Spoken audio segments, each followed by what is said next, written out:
बजा बजा कर तेरा धन्यवाद करूंगा। सीना क्या कहता, वीणा बजा बजा कर तेरा धन्यवाद करूंगा। मैं जितने भी म्यूजिक इंस्ट्रूमेंट हमारे पास हो उन सब को लेकर हमें परमेश्वर की स्तुति आराधना करनी चाहिए, उसका धन्यवाद करना चाहिए। परमेश्वर का धन्यवाद। बहुत से लोग इन बातों को समझ नहीं पाते, लेकिन जिसके अंदर ये आनंद आता है, जिसके अंदर परमेश्वर का प्रेम आ जाता है, जो ये कहता है कि मैं सच में पवित्र लोगों के साथ जुड़ा हुआ हूं, परमेश्वर का धन्यवाद हो। और पवित्र लोगों के साथ जब हम जुड़ते हैं तो परमेश्वर भी स्वयं में पवित्र है, वो भी हमारे साथ होता है। वो उसने कहा कि मैं मनुष्य के बीच में डेरा करूंगा। मनुष्य के बीच में क्या करूंगा? डेरा करूंगा। हम अपने घर के अंदर भी उसके डेरे को ला सकते हैं, उसके डेरे को क्या कर सकते हैं? ला सकते हैं। और इसलिए परिवार के लोगों को भी बहुत उत्तेजित होना चाहिए, उत्सुक होना चाहिए कि वो उद्धार पाए, आनंद पाए, परमेश्वर का धन्यवाद हो। और उद्धार का जीवन लेकर जब आगे बढ़ेंगे तो परमेश्वर उनके अंदर आत्मिक फलों को भी ला देगा। और ये आत्मिक फल है। आनंद क्या है? आत्मिक फल है। परमेश्वर का धन्यवाद। फिर क्या कहता? वीणा बजा बजा कर तेरा धन्यवाद करूंगा। परमेश्वर का शुक्र करते हैं। फिर हम आगे बढ़ना चाहते हैं। आनंद पवित्र आत्मा से आता है। आनंद पवित्र आत्मा से आता है। पहला थिस्सलुनीकियों पहला अध्याय उसके 6 पद के अंदर हमको मिलता है। पहला थिस्सलुनीकियों पहला बाब और उसके 6 पद के अंदर हमको मिलता है। परमेश्वर का धन्यवाद करते हैं। यहाँ पे मिलता है, तुम बड़े कलेश में पवित्र आत्मा के आनंद के साथ, तुम बड़े कलेश में पवित्र आत्मा के आनंद के साथ वचन को मानकर हमारे प्रभु की सी चाल चलने लगे। Praise God.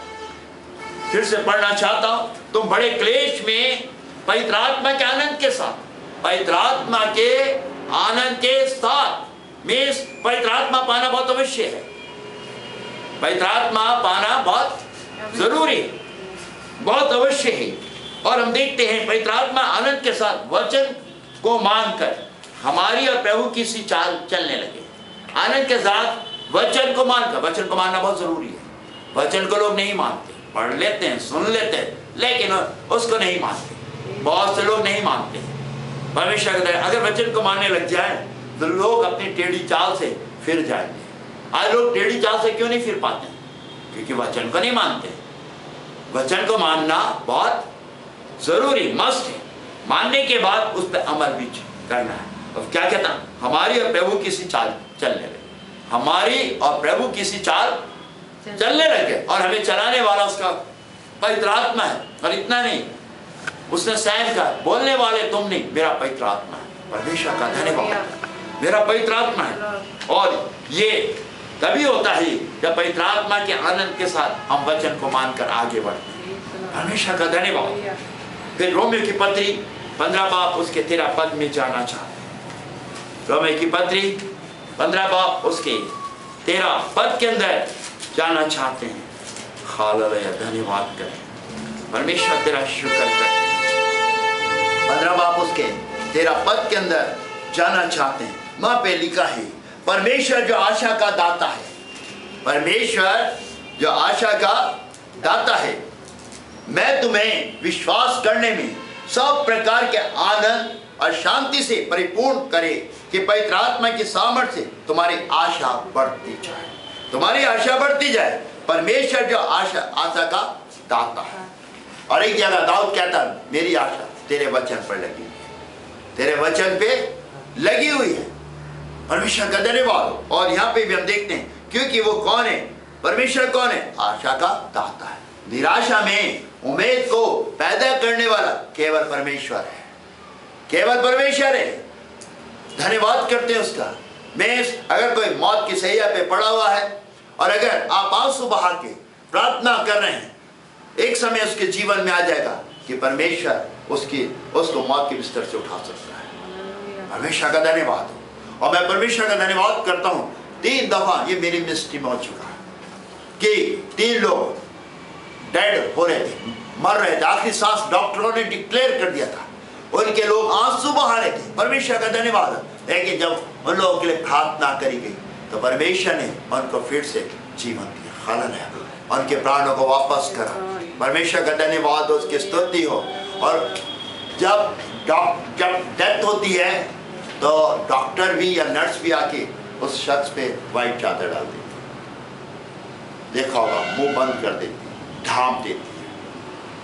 यही अपोलो हॉस्पिटल में हुआ था।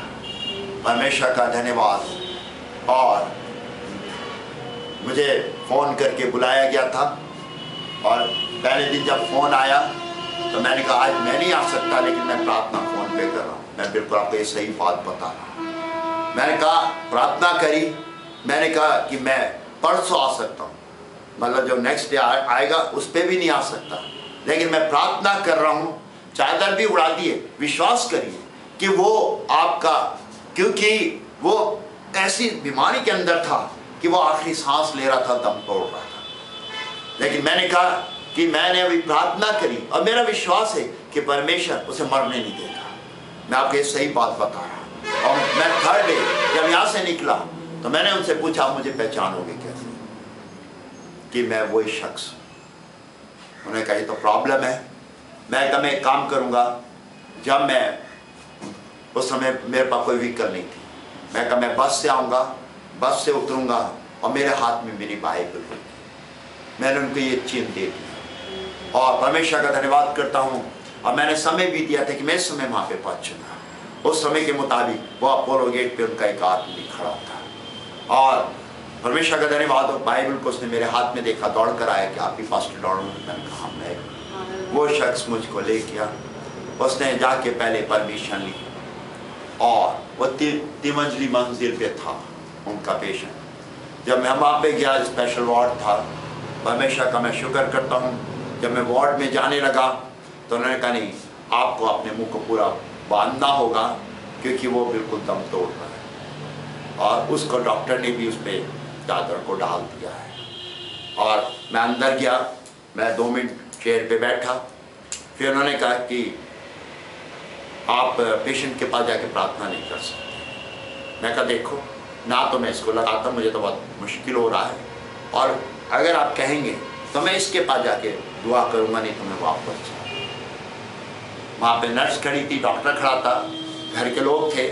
उन्होंने कहा कि जैसे आप चाहते कर लीजिए, हमारी कोई जिम्मेदारी नहीं। मैंने कहा जिस परमेश्वर की सामर्थ्य में आया वो परमेश्वर मुझे बचा सकता है इस बीमारी से। परमेश्वर का धन्यवाद करता हूँ। जब मैं उसके पास गया, उसके लिए प्रार्थना करी और प्रार्थना करने के बाद मैं एकदम रूम से वापस आ गया, निकल गया। और उसके मामू मेरे पीछे पीछे भाग कर रहे। मैं कहा देखो ये मरेगा नहीं, डॉक्टर कुछ भी कहता रहा, यकीन मत करना ये दम तोड़ रहा लेकिन जाएगा नहीं। परमेश्वर का धन्यवाद करता हूँ। और मैं मॉर्निंग में 4 बजे उठ के उसके लिए प्रार्थना कर रहा था नेक्स्ट डे। परमेश्वर का धन्यवाद हो, उसको मैंने प्रार्थना के अंदर लड़के को खड़ा हुआ देखा। परमेश्वर का धन्यवाद। और फिर क्या हुआ, मॉर्निंग में मुझे 10 बजे वहाँ से फ़ोन आया कि लड़का उठ गया। परमेश्वर का धन्यवाद। और जब उठ गया तो जो नर्स डॉक्टर उसकी सेवा कर रहे थे उन्होंने कहा ये हुआ क्या, ये तो ख़त्म हो गया था, ख़त्म हो गया था। डॉक्टर्स को पता चल जाता है कि ख़त्म हो चुका है। उन्होंने कहा कि आपके सामने एक प्रिस्ट ने आके प्रार्थना कर, तो बाहर जाकर कहते चले गए थे, कोई यकीन नहीं करा, विश्वास में कायम रहना, ये खड़ा हो जाएगा। और फिर क्या हुआ, उसके सारे टेस्ट हुए, एक भी बीमारी का जम्स नहीं निकला। परमेश्वर का धन्यवाद, उसकी स्तुति हो। और फिर उसके बाद क्या हुआ कि उन्होंने मुझसे संपर्क करा कि आप ये ठीक हो गया है, अब मुझसे मिल लीजिए क्योंकि डॉक्टर डिस्चार्ज करने वाले हैं। मैं कहा ठीक है मैं आता हूँ। मैं गया तो आप ये देख लीजिए, ऐसे चेयर थी वार्ड के अंदर, उस पर बैठ के न्यूज़पेपर पढ़ रहा था और मैं जाके उसके ऐसे चिपट गया। परमेश्वर का धन्यवाद, उसके चिपट गया। और फिर मुझसे वो उसको डिस्चार्ज करा, लखनऊ का था, सॉरी इलाहाबाद का था लड़का। और जब वहाँ पे इलाहाबाद पहुँच गए, वहाँ से उनके मामू मुझसे मिलने के लिए आए। परमेश्वर का धन्यवाद करता। उन्होंने मुझसे पूछा कि डॉक्टर ने कहा कि इसे एग्ज़ाम देने मत देना। उस समय 12th में था लड़का। मैंने उससे बोला कि आप जाइए, उसका फॉर्म भरवाइए, जाइए फॉर्म भरवाइए, एग्ज़ाम्स दिलवाइए। मैं कहा जिस परमेश्वर ने उसे खड़ा कर दिया है तो क्या उसे एग्ज़ाम्स देने से रोक सकता है? कोई नहीं रोक सकता। जाइए भरिए। परमेश्वर का धन्यवाद हो, उसका फॉर्म भरा गया। At present he is the manager factory के अंदर। कितना सरोवर परमेश्वर है। फिर मुझे पता चला कि वो किसका बेटा है, बीजेपी का एक नेता है वहां पे था, उसका बेटा था। हालेलुया, परमेश्वर का हम धन्यवाद करते हैं मेरे अजीजों। लेकिन हमारा आनंद उसमें तभी होता है जब परमेश्वर हमारी प्रार्थनाओं का भी उत्तर देता है। मैं जब उससे लिपट गया चिपट गया, मैं वहां पे उछल पड़ा कि परमेश्वर ने मृतक आदमी के अंदर जान को दे दिया। हालेलुया, परमेश्वर का धन्यवाद, उसकी स्तुति उसके हो। लेकिन ये तभी होता है जब हम कंटिन्यू परमेश्वर में चलने लगते हैं, तो परमेश्वर कहीं पर भी आपको अपनी महिमा के लिए यूज कर सकता है। ये सवाल नहीं उठता कि खादिम को जो कहना चाहिए उसमें लगा रहता है, उसके चरणों में पड़ा रहता है, उसके हमेशा उसमें खुश रहता है और उसकी योग्यता को अपने जीवन में लेके आगे बढ़ता है, तो परमेश्वर उसे भी इस्तेमाल करता है। और यहाँ पे देख रहे थे कि यहाँ पे हम देख रहे थे कि बड़े कलेश में पवित्र आत्मा के आनंद के साथ वचन को मानकर हमारे और प्रभु की सी चाल चलने लगे। परमेश्वर और बाइबल कहती है कि विश्वासियों के लिए सिर्फ 10 दिन का कलेश है। सिर्फ 10 दिन का क्या है? कलेश है। परमेश्वर का धन्यवाद करते हैं। और ये पैराथिस्सलुनीके 1:6 में जो लिखा हुआ था, हमने पढ़ा था, कलेश में पवित्र आत्मा के आनंद के साथ वचन को मानकर हमारी और प्रभु की चाल चलने लगे। परमेश्वर का धन्यवाद। और रोमियो 15:13 के अंदर देख रहे थे कि वो आशा का क्या है? दाता है। वो नाम